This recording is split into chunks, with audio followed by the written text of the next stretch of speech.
ओम शांति। 2270 आत्मिक पावर की परख। आज बाप दादा हर एक का प्रोजेक्टर शो देख रहे हैं। आप लोग भी प्रोजेक्टर शो रखते हो?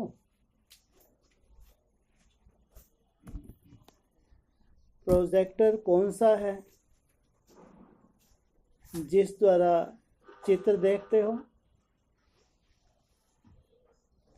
हर एक के नयन प्रोजेक्टर हैं।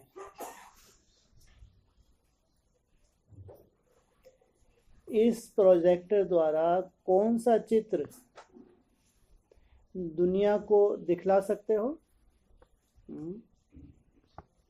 क्या बताया? तुम्हारे नयन क्या हैं? जैसे प्रोजेक्टर होते थे उससे क्या करते थे? चित्र दिखाते थे। प्रोजेक्टर की सेवा उसके द्वारा दिखाते थे। बाबा ने कहा तुम्हारे जो नयन हैं ये क्या हैं?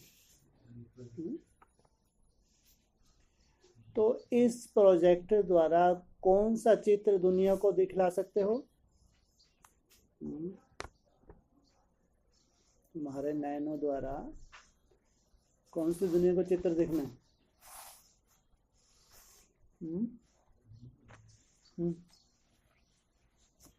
कौन सी दुनिया को चित्र दिखाओगे? हाँ, जो 60,000 भस्म होने वाले हैं पहले, उनको चित्र दिखाओगे।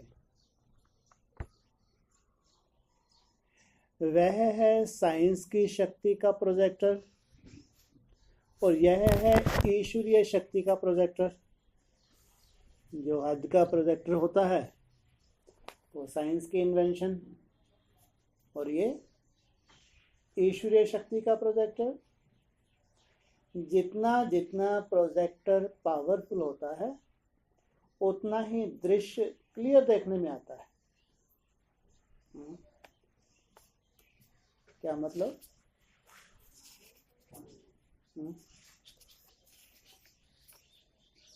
जितना प्रोजेक्टर पावरफुल उतना ही क्या करेगा? वो चित्र क्लियर दिखलाएगा।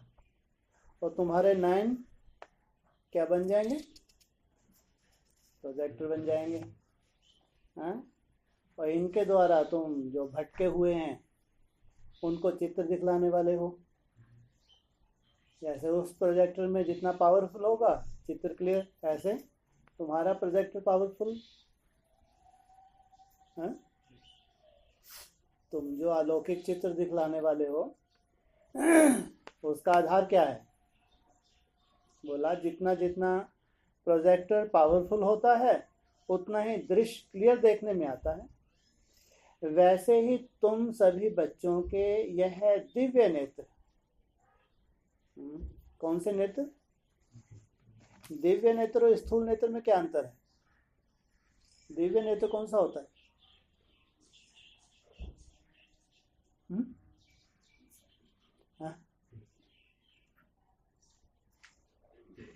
दिव्य नेत्र निराकार स्टेज अव्यक्तवाणी में उसको डिवाइन इंसाइट भी बोला है, जो बुद्धि रूपी तीसरा नेत्र है। जिससे हम यहाँ बैठते हैं, जब याद में बैठते हैं तो बिंदु का एक पिक्चर खींचते हैं भ्रुकुटी में, या बाबा का चित्र खींचते हैं, या कहीं भी हम मन बुद्धि से जाते हैं, तो वो क्या है? वो बुद्धि रूपी तीसरा नेत्र है। एक ही स्थूल नेत्र है। जैसे अपन यहाँ बैठे हैं कहीं का दृश्य देख सकते हैं ना? नहीं देख सकते। तो वो क्या है? वो नेत्र है वो भी। तो वैसे ही तुम सभी बच्चों के यह दिव्य नेत्र जितना जितना क्लियर अर्थात रूहानियत से संपूर्ण होंगे उतना ही तुम बच्चों के नयनों द्वारा कई चित्र देख सकते हैं। तो साक्षात्कार कैसे होंगे उनको? तुम्हारे स्थूल नयनों से। लेकिन जितना जितना तुम्हारा ये दिव्य नेत्र है, तुमको भी तो स्पष्ट कब दिखेगा? जितनी एकाग्रता होगी, जितनी रूहानियत बढ़ेगी, तब जाके तू भी भविष्य के चित्र देख पाओगे, नहीं देख पाओगे? भविष्य में क्या क्या होने वाला है। एक होते हैं बंद आंखों के साक्षात्कार, और खुली आंख के साक्षात्कार, और स्वप्न के साक्षात्कार भी होते हैं। उठाओ है, साइड में करो, साइड में वायुमंडल खड़ा होगा। और उसके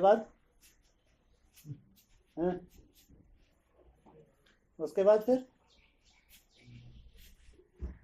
बंद आंखों के साक्षात्कार, खुली आंखों के साक्षात्कार बता दिया, फिर तुमने स्वप्न के साक्षात्कार बता दिया। और ये तो होता है भक्ति मार्ग। भक्ति मार्ग में जब कोई साक्षात्कार होते हैं तो ज़्यादातर आंखें बंद कर लेते हैं और साक्षात्कार हो जाता है। कोई कोई को खुले आंखों से साक्षात्कार भी होता है, स्वप्न के भी होते हैं। लेकिन ज्ञान मार्ग में ये सब नहीं होते। ज्ञान मार्ग में कौन से होते हैं? हाँ, तुम्हारा ये तीसरा नेत्र है, जितना सूक्ष्म होता जाएगा इसमें तुमको पूरा दृश्य तुम्हारी बुद्धि में आता जाएगा। जो कल होने वाला है वही संकल्प तुम्हारी बुद्धि में आएगा। जो दृश्य कल सामने आने वाला है वो ऑटोमेटिक तुम्हारी बुद्धि में चित्र खिंच जाएगा। इसको कहा है याद की सिद्धि। जैसे जैसे तुम्हारी योग की पावर बढ़ती जाएगी, तुम्हारे तीसरा नेत्र उतना ही पावरफुल होता जाएगा। तुम्हारी मन बुद्धि में भविष्य के पूरे साक्षात्कार होने लगेंगे। तो इन नयनों द्वारा बाप दादा और पूरी रचना के स्थूल, सूक्ष्म, मूल तीनों लोकों के चित्र दिखाई दे सकते हैं। तुम्हारे इन नयनों के द्वारा जब वो साक्षात्कार करेंगे तो उनको दिखाई दे सकते हैं। कोई भी आपके सामने आए तो सर्व साक्षात्कार तुम्हारे नयनों द्वारा कर सकते हैं। ये है तुम्हारा भविष्य। आगे चल के सुनने सुनाने की सेवा होगी, भाषण करेंगे। बाबा ने कहा साक्षात्कार की लीला होगी। एक तो बंद आंखों के साक्षात्कार, वो चाबी किसके पास है? शिव बाबा के पास। वो कब लगाते हैं, किसके लिए लगाते हैं, कब यूज करते हैं? स्टेज। हाँ, जब बच्चों की स्टेज बन जाती है, एक निश्चित स्टेज तक पुरुषार्थ पहुंच जाता है, फिर बाबा किसको चाबी उसको लगाते हैं। तो उसकी जो राजधानी है, कहते हैं हर एक स्टार में राजधानी समाई हुई है। तो ऑटोमेटिक उसकी राजधानी भले सैकड़ों किलोमीटर दूर क्यों ना हो। इसलिए सबसे बड़ी सेवा है बीज में टिकना, आत्मिक स्वरूप में टिकना। सबसे बड़ी सेवा बताइए क्यों? उसमें बीज में पूरा झाड़ समाया हुआ है। तो ये बहुत छोटी सेवा है, भाषण करके इधर उधर संदेश देना। इसलिए योगियों के द्वारा सबसे बड़ी सेवा होती है। कोई भी आपके सामने आए तो सर्व साक्षात्कार तुम्हारे नयनों द्वारा कर सकते हैं। जितनी जितनी लाइट तेज होगी उतना चित्र क्लियर। स्थूल में भी होता है, यहाँ थोड़ा अंधेरा हो तो ये चित्र दिख पाएंगे। जितनी लाइट तेज होगी उतना चित्र। कौन सी लाइट? यहाँ कौन सी लाइट है जी?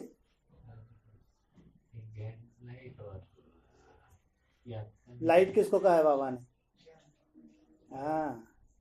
यहाँ ज्ञान की लाइट है। तुम्हारी बुद्धि में जो लाइट आ रही है वही तो तुम दिखाओगे।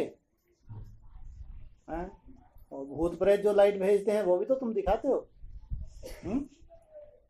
एक होता है एकाग्रता के आधार से तुमको जो साक्षात्कार होते हैं, वो मन बुद्धि के वो है यथार्थ, वो लाइट है। एक जैसे सोल प्रवेश कर जाती हैं, ये भी तो ज्ञान देती हैं, वो भी लाइट है। तो जितना साक्षात्कार के लिए क्या चाहिए, जितनी जितनी लाइट तेज होगी उतना चित्र क्लियर। बल्ब पावरफुल कितना है वह फिर बाप दादा कैसे देखते हैं मालूम है? ये जितने बल्ब बैठे हैं बाबा चेक करते हैं, इनका बल्ब कितने कितने पावर का है। कोई 0 वाट का है, 15-20 वाट का है। वो वाले पुराने वाले बल्ब, आजकल तो 1 वाट का ही बहुत चमक देता है। तो ये जो छोटे बल्ब हैं जो आजकल बहुत चमक दे रहे हैं, ये तो पूरे सूर्यवंशी हो गए, है ना। आज बोला भी है ना, सूर्यवंशी तक कमजोर से कमजोर जो मन का है वो भी कैसा होगा। ये शेरों की जमात बताई, वो सब है गधेड़ों की जमात। कमजोर से कमजोर मन का भी क्या कहलाएगा, ये शेर का बच्चा। इसलिए उन्होंने बल्ब भी बना दिया, अगर 1 वाट का भी है इतनी भयंकर रोशनी देता है। तो बाबा कैसे देखते हैं मालूम है? अपना बल्ब देखा है कितने पावर का है? ये जो तुम्हारा बल्ब है इसकी पावर को जानते हो कितने पावर का है? जो समझते हैं हम अपनी लाइट की परसेंटेज को जानते हैं, हमारा बल्ब किस प्रकार का है वह हाथ उठाएं। यहाँ जो साइंटिस्ट बैठे हैं जिनको ये मालूम है कि मेरा बल्ब में कितनी पावर है, तो अगर वो हाथ उठाएं। नहीं मालूम किसी को? बाबा ने कोई थर्मामीटर ही नहीं दिया तो कैसे बताएं?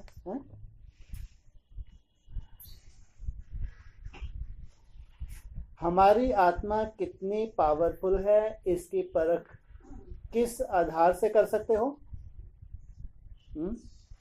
कोई आपका ही साथी बैठा था वहां, तो उसने बोला चार्ट से। कोई चार्ट बनाने वाला होगा वहां पे भी तो उसने भी बोल दिया चार्ट से। वह भी टोटल बात हो गई, ठीक है, लेकिन वह भी क्या हो गई? वो तो टोटल बात हो गई। कौन सी बात से अपनी परख कर सकते हो?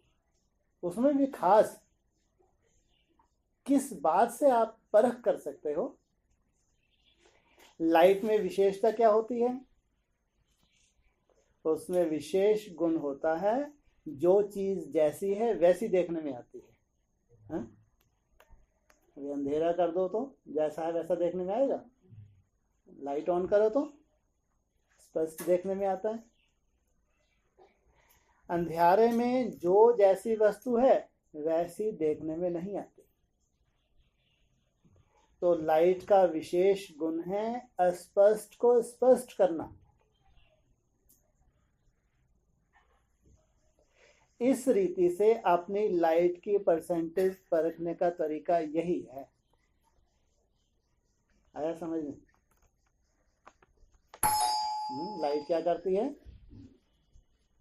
जो स्पष्ट है, धुंधला है या नहीं दिख रहा है, स्विच ऑन किया दिखने लगा। इसका मतलब तुम्हारी भी लाइट अगर पावरफुल है तो तुमको स्पष्ट होगा या स्पष्ट होगा?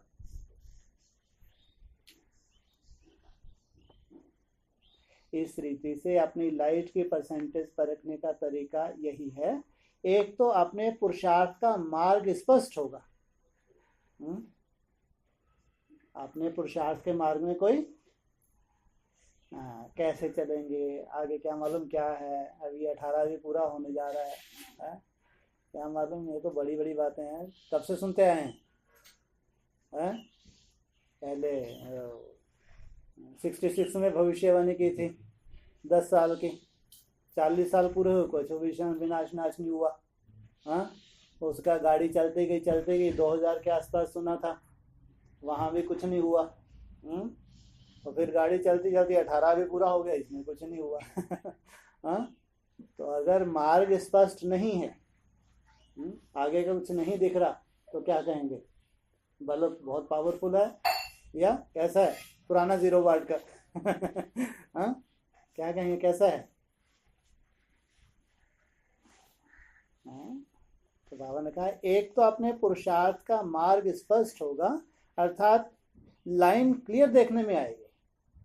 मेरे को कहाँ कहाँ से कैसे कैसे पुरुषार्थ मंजिल तक कैसे पहुंचना है, हाँ, कौन सी विधि है, कर पा रहा हूँ नहीं कर पा रहा हूँ ये बात अलग, हाँ, कम से कम स्पष्ट तो हो जाए। दूसरी बात, अपना भविष्य स्टेटस भी देखने में आएगा।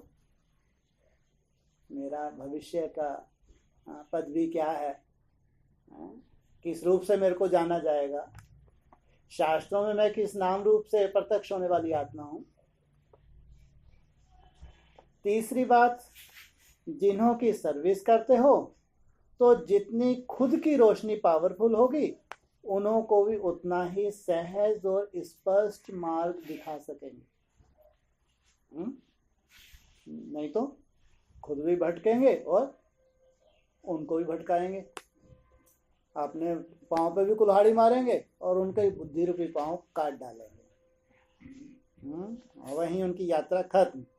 बस इतना ही चलना था, स्वर्ग में नहीं पहुंचना था। अभी तुम कहाँ बैठे हो, कहाँ बैठे हो,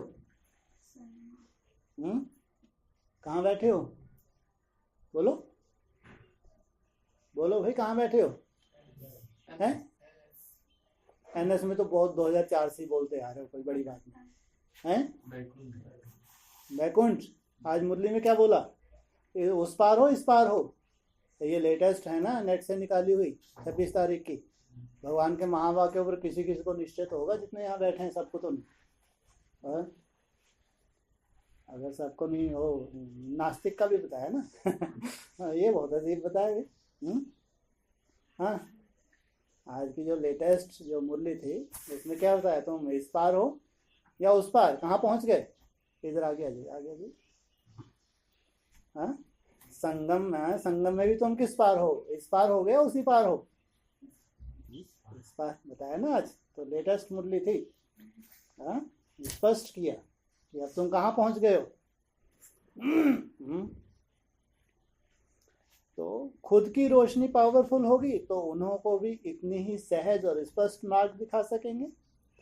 वह भी सहज ही अपने पुरुषार्थ में चल पड़ेगा, उसको भी कोई दिक्कत नहीं होगी। निश्चय बुद्धि बन के जैसे तुम उसको गाइड करोगे, कि उसको निश्चय है कि यही मेरा मार्ग है, इसी मार्ग से मेरी सदगति होगी, वो अनिश्चय में नहीं होगा।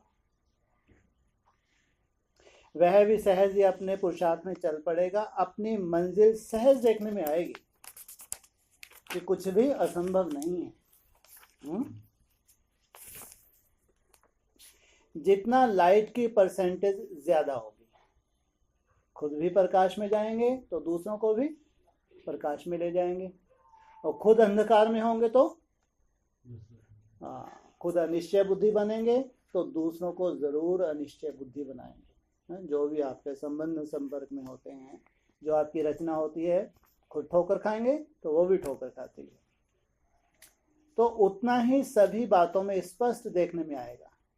अगर लाइट की परसेंटेज कम है तो खुद भी पुरुषार्थ में स्पष्ट नहीं होगा, और जिसको मार्ग बताते हैं वह भी सहज और स्पष्ट अपने मार्ग और मंजिल को जान नहीं सकेंगे।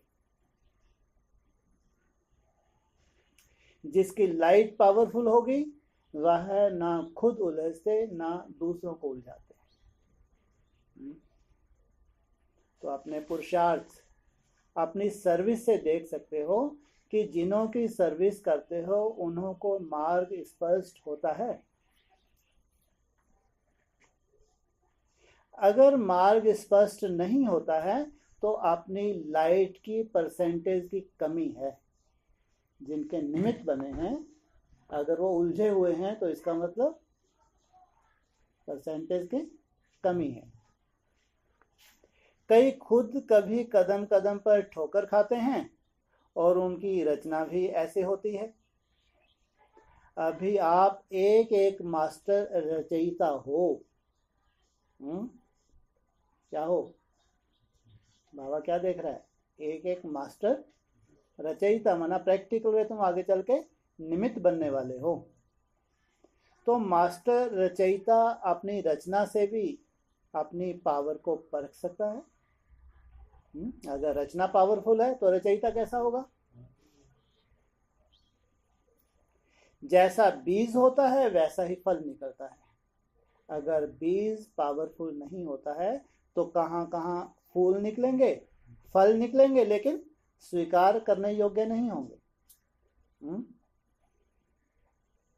निकलेंगे तो सही, लेकिन स्वीकार करने योग्य माना कहीं ना कहीं जरूर वो कोई कीड़ा वीड़ा है या कैसे कोई खंडित है, कोई भी कारण हो सकता है, लेकिन स्वीकार करने योग्य नहीं होते हैं। जो बहुत सुंदर व खुशबूदार होंगे, जो फल अच्छा होगा, उनको ही खरीद करेंगे ना।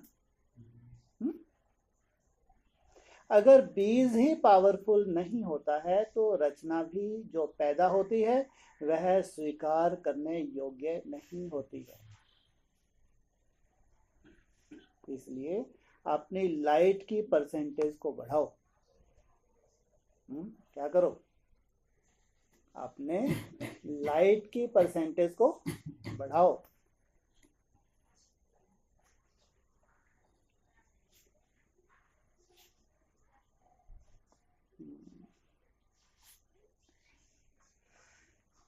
दिन प्रतिदिन सभी के मस्तक और नयन ऐसे ही सर्विस करें जैसे आपका प्रोजेक्टर शो सर्विस करता है। कोई भी सामने आएंगे वह चित्र आपके नयनों में देखेंगे।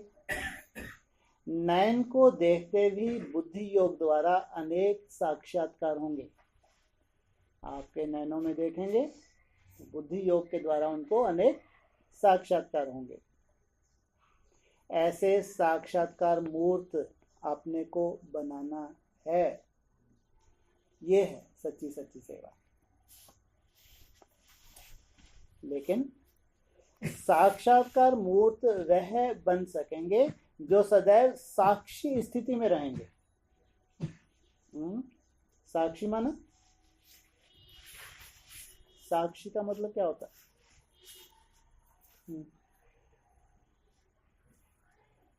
साक्षी माना, हाँ, अरे बताओ, साक्षी का मतलब क्या होता है? साक्षी, साक्षी माना प्रभावित ना होना, किसी भी तरह से प्रभावित ना हो, अच्छाई हो बुराई हो, किसी भी तरह की कोई सीन हो।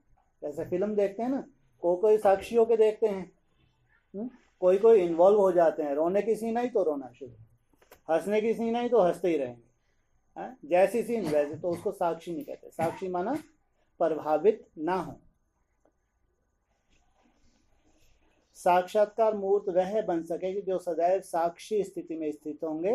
उनके नयन प्रोजेक्टर का काम करेंगे। उनके नयनों के द्वारा अनेकों को साक्षात्कार होंगे। उनका मस्तक सदैव चमकता हुआ दिखाई पड़ेगा। होली के बाद सांग मनाते हैं ना, देवताओं को सजाकर मस्तक में बल्ब जलाते हैं। यह सांग क्यों बनाते हैं? यह किस समय का प्रैक्टिकल रूप है? इस समय जो फिर आपके यादगार बनाते आते हैं। तो एक एक के मस्तक में लाइट देखने आए।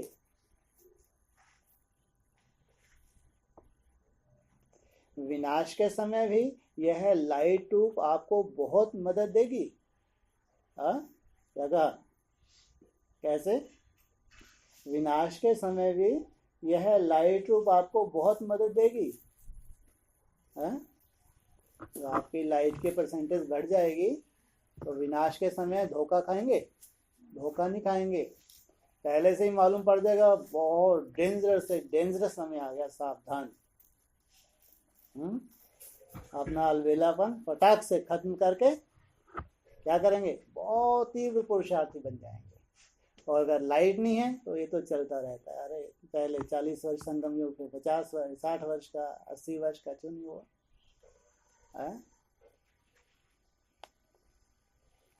कोई किसवी वृत्ति वाला आपके सामने आएंगे, वह इस देह को ना देख आपके चमकते हुए इस बल्ब को देखेंगे। उसको क्या साक्षात्कार होगा? आपके इस बल्ब का, ज्योति स्वरूप का साक्षात्कार हो जाएगा। जो बहुत तेज लाइट होती है और उनको जब देखने लगते हैं तो दूसरी सारी चीजें छिप जाती हैं। वैसे ही जितनी जितनी आप सभी की लाइट तेज होगी उतना ही उन्हों को आपकी देह देखते हुए नहीं देखने में आएगी। आपकी देह जैसी दिखेगी नहीं तो क्या दिखेगा? ये ज्योति और इस ज्योति से निकलता हुआ प्रकाश का साक्षात्कार होगा। जब देह को देखेंगे ही नहीं तो तमोगुणी दृष्टि और वृत्ति स्वतः ही खत्म हो जाएगी। यह परीक्षाएं आनी हैं। और जिनकी लाइट पावरफुल हो जाएगी तो वो कितनी बड़ी सेवा के निमित्त बन जाएंगे। सभी प्रकार की परिस्थितियां पास करनी हैं। पास विद ऑनर होने के लिए सब प्रकार की परिस्थितियां पास करनी हैं। यह जो ग्रुप है इन्हों का हंसी में एक नाम रखा है। बाप दादा ने क्या किया? इस ग्रुप का हंसी में एक नाम रखा है। आज वतन में चिट चैट चल रही थी। किस किस की चिट चैट चल रही थी? किस बात की? कोई ने हंसी में कहा था कि बड़ी बहनें हमारी हेड्स हैं। जो बड़ी बहनें हैं ये क्या हैं? ये हमारी हेड्स हैं। और फिर हम फिर लेग हैं, टांगे हैं। ये हमारी हेड्स हैं और हम क्या हो गए? इनके सहयोग, टांगे सहयोग करती हैं ना हेड्स को, हम इनकी टांगे हैं। तो बाप दादा ने फिर नाम रखा है, इन्हों के बड़े तो हैं हेड्स, लेकिन यह हैंडल हैं। बहुत बड़ी बात बोल दी। बड़े तो हैं हेड्स, लेकिन ये क्या है? क्या मतलब हुआ? माना हैंडल के बिना हेड कुछ कर सकता है? हैंडल जब अच्छे से घूमेगा तब हेड का भी काम चलेगा। मोटर में हैंडल बगैर काम चल सके? हैंडल द्वारा ही मोटर को मोड़ सकते हैं। तो हेड्स भी इन हैंडल के बिना सर्विस की हैंडलिंग नहीं कर सकते। यह जो ग्रुप है यह है हैंडल्स। ये भी एक स्वयमान है।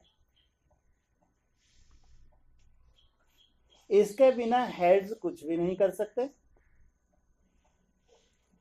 जो भी आते हैं उनको पहले पहले हैंडल करने वाले यह हैंडल है ना। जो भी नए आएंगे उनको पहले पहले हेड्स डायरेक्ट हैंडल करेंगे या हमारे थ्रू। तो आप लोगों के ऊपर इतनी जिम्मेवारी है। अगर आप हैंडल ठीक नहीं तो सर्विस की हैंडलिंग भी ठीक नहीं होगी। यहाँ से शुरुआत होनी है। अगर हैंडल ठीक नहीं तो सर्विस कैसी होगी? मोटर कहीं भी टकरा जाएगी। लेकिन यह सिर्फ देखना, हैंडल तो हैं लेकिन हेड्स को भी हैंडल नहीं करना। इतनी कलाकार नहीं बन जाए कि हेड्स को ही हैंडल करने लगे। होते हैं ना कोई ज्यादा बुद्धिमान होते हैं, चतुरे भी होते हैं और ज्यादा उनको लगता है अहंकारी कहो, तो हेड्स को भी हैंडल करने लग जाते हैं, घुमाने लग जाते हैं। हेड का हैंड बनकर रहना, हेड का सहयोगी बन के रहना। बाप दादा के भी राइट हैंड और लेफ्ट हैंड भी हैं। बाप दादा की दो तरह हैंड है। कौन से? लेफ्ट हैंड भी और राइट हैंड भी हैं। राइट हैंड को फुल पावर होती है, लेकिन होता तो हैंड है ना, क्योंकि राइटियस है, इसको मालूम है राइटियस के द्वारा कोई भूल होगी नहीं, तो इसको खुली छूट होती है। लेकिन है क्या? हेड है या हैंड है? तो हैंड, हेड नहीं होता। हैंडल तो है ना, लेकिन कैसे हैंडल करना है, कैसे बाप दादा के राइट हैंड बने, इसके लिए यहाँ आए हो या लेफ्ट हैंड बनने आए हो? किसके लिए आए हो? हाँ, हैंड भी बनना है तो राइट हैंड। यह ग्रुप ऐसा है जो एक एक कमाल कर सकता है। छटाई तीसरी 4 में क्या बोला था? तुम बच्चों को नई दुनिया की सौगात बोला था या केवल स्वर्ग की सौगात बोला था? क्या मतलब हुआ?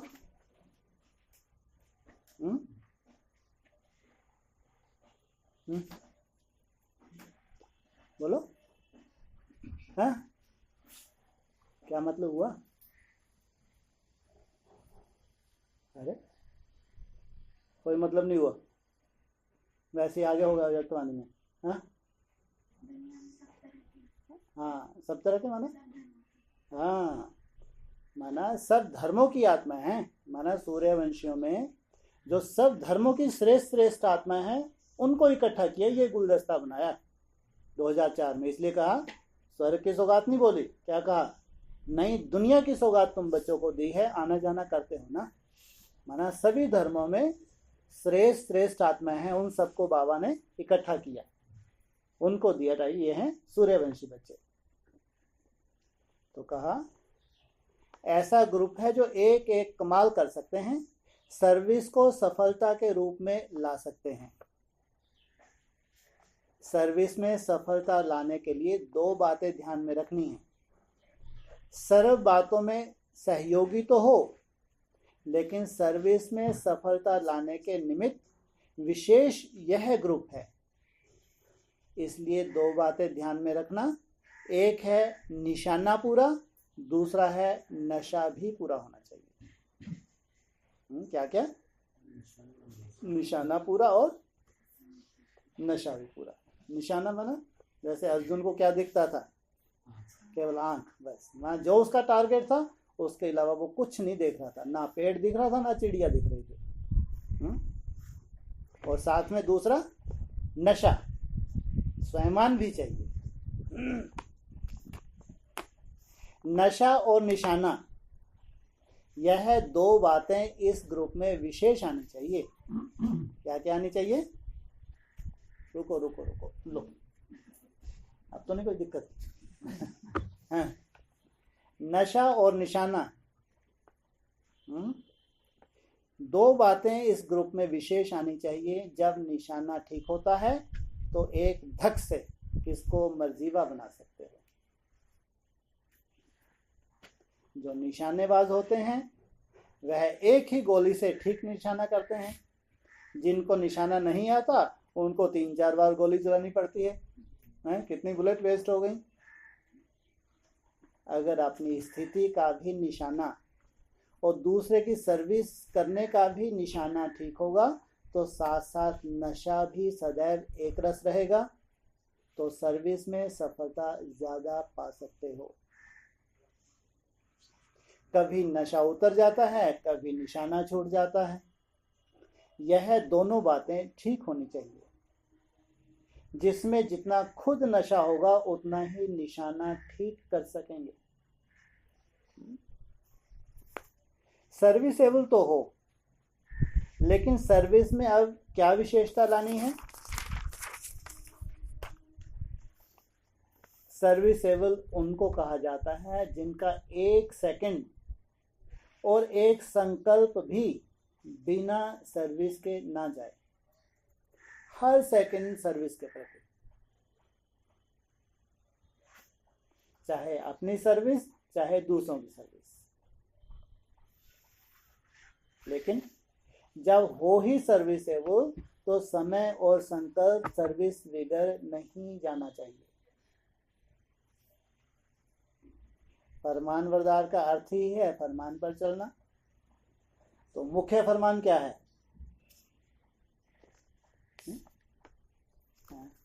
मुख्य फरमान क्या है? बोलो।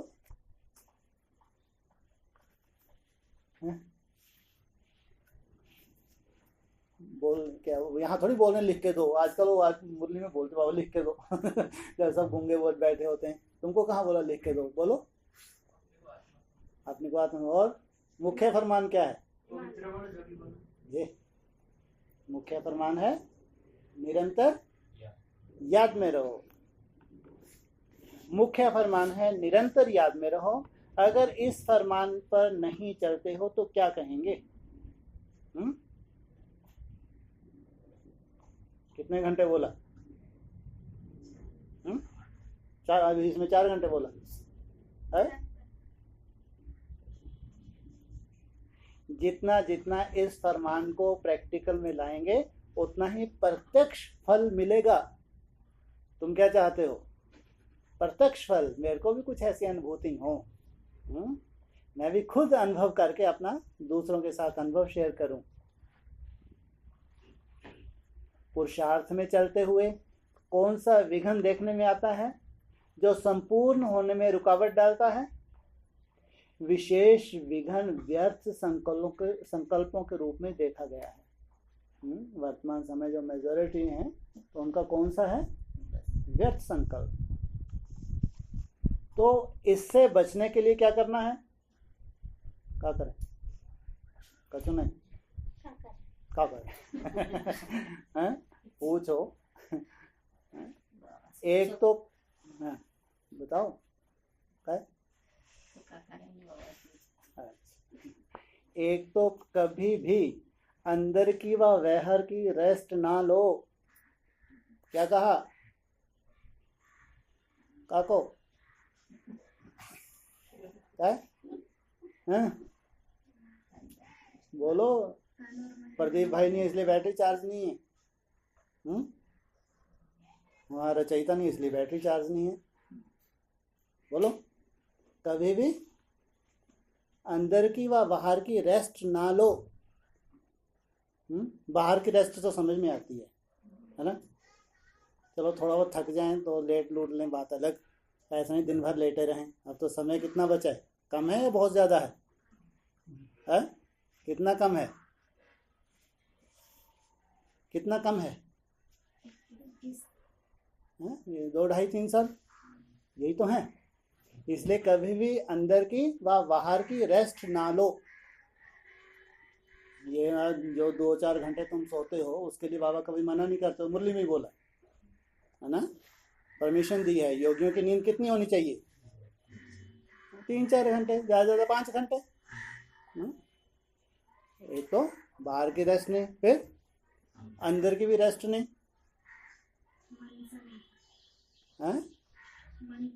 अलवेलापन, ये है अंदर की रेस्ट। जो डिले करते रहते हैं, अंदर कोई उमंग उत्साह नहीं है। अंदर से जैसे कि डेड, सदा ही रेस्ट में। विष्णु वाली रेस्ट नहीं है ये। कोई उमंग उत्साह नहीं है अंदर से। ये भी एक अलवेलेपन का ही रूप है। कभी भी अंदर व बाहर की रेस्ट ना लो। अगर रेस्ट में नहीं होंगे तो वेस्ट नहीं जाएगा। अगर रेस्ट में नहीं होंगे तो वेस्ट नहीं जाएगा। और दूसरी बात, आपने को सदैव गेस्ट समझो। क्या हो आप? मेहमान हो। कहाँ जाना है वापिस? गनौरा? नहीं, सीधा परम धाम जाऊंगी या बैकुंठ जाऊंगी। कहाँ जाना है वापिस? सदैव याद रखो, हम यहाँ क्या हैं? गेस्ट हैं, मेहमान हैं। वापिस कहाँ जाना है? यात्रा घर जाना है। जो मेहमान होता है उसका कहीं अटैचमेंट होता है? मालूम है तो आज नहीं तो कल यहाँ से विदाई लेनी है। आपको ही मालूम है वापसी की रिजर्वेशन तो फिक्स ही है। तो एक एक दिन गिनते जाते हैं।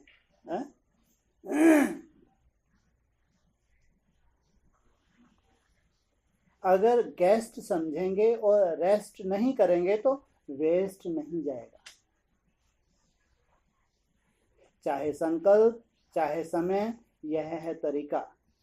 अच्छा, अब फिर समाप्ति के दिन सभी के मस्तक के बल कितने पावर के हैं वह देखेंगे। अरे वाह, अभी जो तुम्हारी भट्टी की समाप्ति होगी ना, अभी 7-8 रोज का, बाबा क्या बोल रहे हैं, बाबा चेक करेंगे।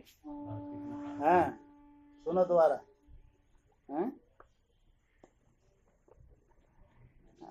अच्छा, अब फिर समाप्ति के दिन ना, जब तुम्हारी भट्टी समाप्त होगी,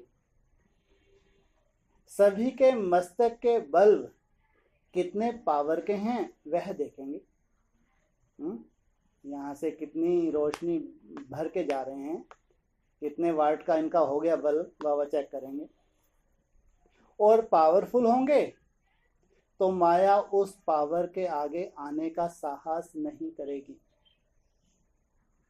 क्या कहा? अगर पावरफुल होंगे तो उनके सामने माया आने का साहस नहीं करेगी। इसका मतलब अगर माया धूल चटाती है तो क्या कहेंगे? जितना बल्ब की पावर होती है उतना सामना कोई नहीं कर सकता। ऐसी पावरफुल स्थिति देखेंगे, ये चेक करेंगे। सर्विसेबल हो, अब पावरफुल बनो। क्या कहा? सर्विसेबल तो हो, लेकिन अब क्या बनो? शक्तिशाली बनो। एक्टिव हो लेकिन एक्यूरेट बनो। एक्टिव हो, दौड़ दौड़ के पुरुषार्थ करते हो ना, एक्यूरेसी नहीं है क्या? है? एक्यूरेट भी बनो। बाबा एक्स्ट्रा मार्क्स भी देते हैं कई बार। किनको? एकदम एक्यूरेट चलते हैं। एक्यूरेट कैसे चलना होता है?